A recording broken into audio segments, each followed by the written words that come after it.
आप सभी श्रोतागण को नमस्कार। जो भी इस वीडियो को सुनेंगे, मैं उन्हें हृदय से स्वागत करता हूं और नमस्कार करता हूं। आज एक बड़ा गंभीर विषय है जो मैं लेके आया हूं।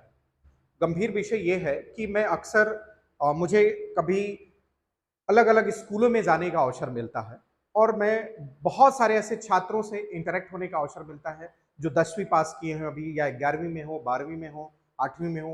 कुछ ऐसे ग्रेजुएशन के छात्र होते हैं, जिनसे मुझे इंटरैक्ट करने का अवसर मिलता है। और ऐसे छात्र हमसे हमेशा मिलते रहते हैं या फिर कभी-कभी ऐसा भी अवसर होता है कि बहुत सारे छात्र मेरे पास आते हैं और उनके मन में बहुत सारे सवाल होते हैं, कन्फ्यूज़न होते हैं और उन सवालों के साथ मुझसे डिस्कस करते हैं और काफ़ी सारी चीज़ें मुझे उनसे सीखने को मिलता है और डेफ़िनेटली और मैं उनसे सीखता हूँ और सीखने के बाद मुझे लगता है कि वो सारी चीज़ें और भी बच्चों तक पहुँचना चाहिए। जो बच्चों के मन में ये सारी सवालें आती हैं या ऐसी उत्सुकता रहता है उनके मन में या इससे रिलेटेड कुछ चीज़ें जानने की इच्छा रखते हैं, उन सभी के लिए। एक बहुत ज़रूरी सवाल है, जो अक्सर मुझसे बहुत सारे बच्चे पूछते रहते हैं और उस सवाल पे मुझे लगा कि इसको क्यों ना पब्लिक डोमेन में लेके जाया जाए। ये पब्लिक डोमेन में रहे तो बच्चे इस बात को ज़्यादा अच्छे से समझ पाएँ। एक सवाल है क्योंकि हमारे भारत में जो एक जॉब है यूपीएससी, ये सामने जो दिख रहा है आपको, यूपीएससी आईएएस जो है, ये एक नौकरी नहीं है, लोग इसे एक इज्जत समझते हैं, एक जज्बा है लोगों के अंदर और हर व्यक्ति इसे रिस्पेक्ट करता है, इस नौकरी को, इस ओहदा को, इस नाम को ही रिस्पेक्ट करता है। जैसे ही इस नाम को सुनता है, लोगों में एक अलग सी रिस्पेक्ट की भावना आ जाती है। तो डेफिनेटली अगर इतना इज्जत है इसका, तो हर वो छात्र जो तैयारी करना चाहता है अपनी जिंदगी में, वो एक बार जरूर सोचता है यूपीएससी के लिए। तो ऐसे बहुत सारे छात्र होते हैं जिनकी आर्थिक स्थिति ठीक नहीं होती है और बहुत सारे ऐसे छात्र भी होते हैं जिनकी आर्थिक स्थिति तो बहुत अच्छी होती है लेकिन वो कोचिंग तक जाना नहीं चाहते। तो सवाल सिर्फ एक है कि क्या बिना कोचिंग का यूपीएससी या आईएएस का एग्जाम निकाला जा सकता है कि नहीं। फिर से मेरी एक बार सवाल को सुनिए। सवाल अक्सर ये मुझे सुनने को मिलता है, बहुत सारे ऐसे बच्चे होते हैं, मैं जब जाता हूँ काउंसलिंग में या फिर स्कूलों में कैरियर काउंसलिंग में या ऐसे अवसर मिलता है जब बच्चों से इंटरेक्ट, तो उनका सवाल होता है कि सर यूपीएससी निकालने के लिए क्या कोचिंग आवश्यक है, बिना कोचिंग का यूपीएससी का एग्जाम्स नहीं निकाला जा सकता है।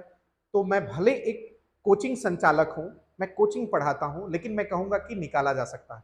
कोचिंग की कोई आवश्यकता नहीं है अगर आपको सही तरीके से चीज़ें पता है और कैसे पढ़ना है, एक गाइडेंस अगर आपको मिल रहा है, तो आपको कहीं कोचिंग की आवश्यकता नहीं है। बिना कोचिंग के भी आप यूपीएससी के एग्जाम्स निकाल सकते हो, आईएएस बन सकते हो और भी एग्जाम्स आप कर सकते हो। जो भी एग्जाम्स की तैयारी करना चाह रहे हो, तो सारे एग्जाम्स आप निकाल सकते हो।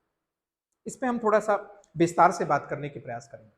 सबसे पहले मेरा एक बात है कि भई कोचिंग, मैं क्यों कह रहा हूं कि कोचिंग, बिना कोचिंग के भी आप बहुत अच्छा कर सकते हो, क्योंकि आपके जो अंदर कोचिंग की आदत लगी है, बहुत सारे ऐसे बच्चे हैं जो कोचिंग में सुबह 8 या 10 बजे से जाते हैं और शाम को 5 बजे तक कोचिंग पढ़ते हैं।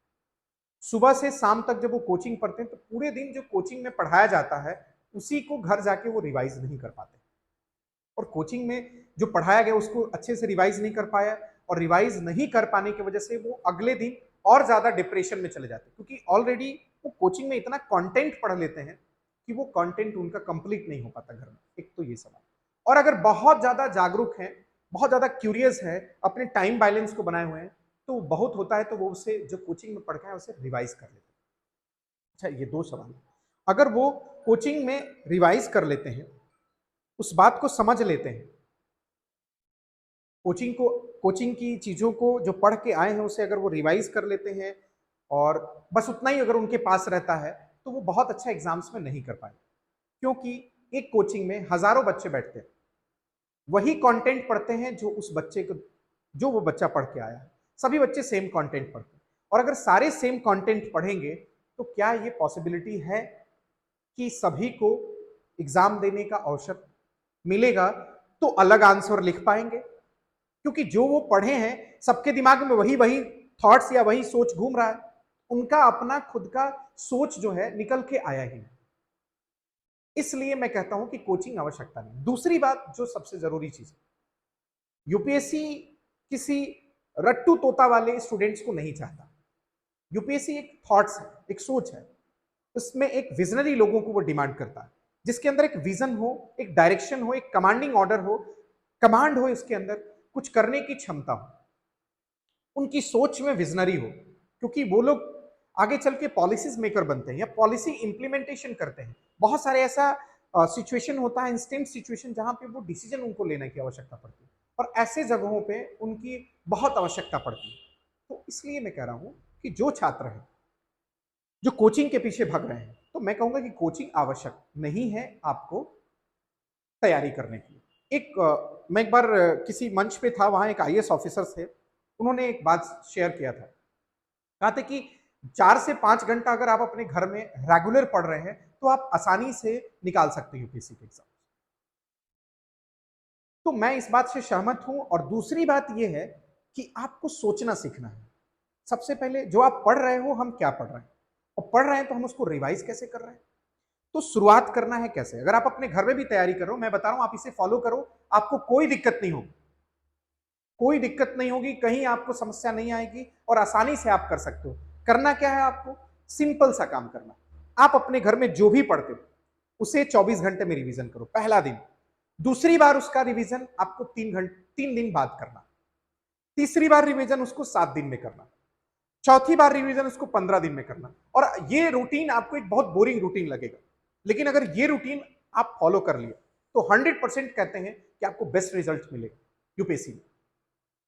क्योंकि यूपीएससी आपको ये नहीं करता कि एकदम फिक्स कंटेंट कोई नहीं देता जिससे कि exactly same to same questions आए। यूपीएससी हमेशा टेम्पररीज इश्यूज पे क्वेश्चंस बनाता है, करंट इश्यूज पे बनाता है। जो भी चीजें रिलेट करता है वो करंट के इश्यूज के साथ रिलेट करता है।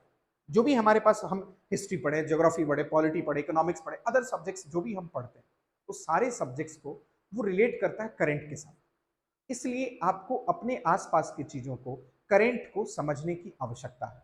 और इन चीजों को जब आप समझने लगेंगे, वो चीजें आपको आंसर राइटिंग्स में अब आने लगेगी। आपके मेंटल स्टैब्लिशमेंट इतनी बढ़ जाएगी कि आप अपने आसपास की चीजों को, सामान्य से बातों को भी सोच सकते हो, एनालाइज कर सकते हो। तो डेफिनेटली आप एक अच्छा आंसर राइटिंग कर सकते हो यूपीएससी।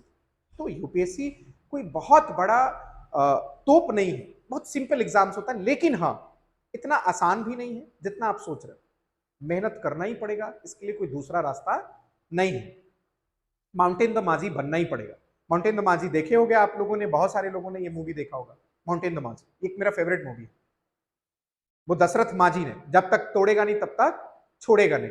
तो वो कहानी आपके अंदर एक जुनून पैदा करता है, और वो जुनून आपके अंदर एक यूपीएससी एस्पिरेंट बनाएगा आपको, और ये यूपीएससी एस्पिरेंट ही आगे चल के एग्जाम्स निकालेगा। तो इसलिए मेरा ये जरूरी संदेश है आप सबके लिए कि कोचिंग की कोई आवश्यकता नहीं है। एक अपने पास अच्छे गाइडेंस रखिए, जो आपके सीनियर्स हो या जो इस बारे में एग्जाम्स दे रहे हो या एग्जाम्स दे चुके हो, उनको आप उनसे मदद लीजिए। दूसरा चीज, मैं ये नहीं कह रहा हूं कि सभी सब्जेक्ट आप स्वयं समझ सकते हैं। बहुत सारे ऐसे विषय होंगे जो आपको समझ में नहीं आ रहा होगा, तो आप अपने सीनियर से या आसपास जो भी विद्यार्थी है जिसको वो सब्जेक्ट बहुत अच्छे से समझ आ रहा होगा, उससे आप मदद ले सकते हो और उससे आप अपनी तैयारी बेहतर कर सकते हो। तो तैयारी करने के लिए आपको सही टाइम बैलेंस होना, टाइम मैनेजमेंट होना बहुत जरूरी है। जो सबसे ज्यादा अभी हमारे युवा साथियों में प्रॉब्लम है, टाइम मैनेजमेंट नहीं, डाइवर्शन बहुत ज्यादा। इसलिए अपने टाइम मैनेजमेंट करिए। उसके बाद अपने स्टडी रूम में बैठ के पढ़िए। स्टडी टेबल पे पढ़ने की स्टडी कोशिश करिए कि आप अपने टेबल पे बैठ के पढ़ें। वहाँ एक अच्छी लाइट की व्यवस्था होनी चाहिए, प्रॉपर लाइट्स मिले, प्रॉपर आप वहाँ पे अपना कॉन्सेंट्रेशन बना पाए। और हाँ, कभी कभी ऐसा होता है, मेरे साथ भी ऐसा होता है, आपके साथ भी ऐसा हो सकता है, जब आप अध्ययन कर रहे होते हैं, स्टडी कर रहे होते हैं, तो आपका कंसंट्रेशन टूट जाता है, कंसंट्रेशन नहीं बन पाता। तो मैं दो चीजें करता हूँ। जब आप बैठिए पढ़ने, कंसंट्रेशन बनाने के लिए बोल बोल के पढ़ना शुरू करिए। जैसे ही आप बोल बोल के पढ़ना शुरू करेंगे तो आपका कंसंट्रेशन और फोकस जो है आपकी किताब पे और आपके कंटेंट पे आ जाएगा। पहला सवाल। दूसरा सवाल, बहुत सारे बच्चे पूछते हैं कि सर बीच बीच में जब हम पढ़ते हैं तो हमारा कंसंट्रेशन टूट जाता है। उसके लिए सबसे अच्छा चीज है कि आप जोर जोर से अपने नाक से सांस लीजिए और मुंह से छोड़िए। इस पे बहुत अच्छा कंसंट्रेशन बनाने का तरीका। दो चीजें आप इस्तेमाल करिए अपनी पढ़ाई में, बहुत अच्छा होगा और आपको मदद मिलेगा। और इस प्रकार की कोई भी आपको जरूरत पड़ी गाइडेंस की, तो आप मेरे वीडियो में कमेंट कर सकते हैं, मैं आपको आगे जानकारी देता रहूंगा। धन्यवाद।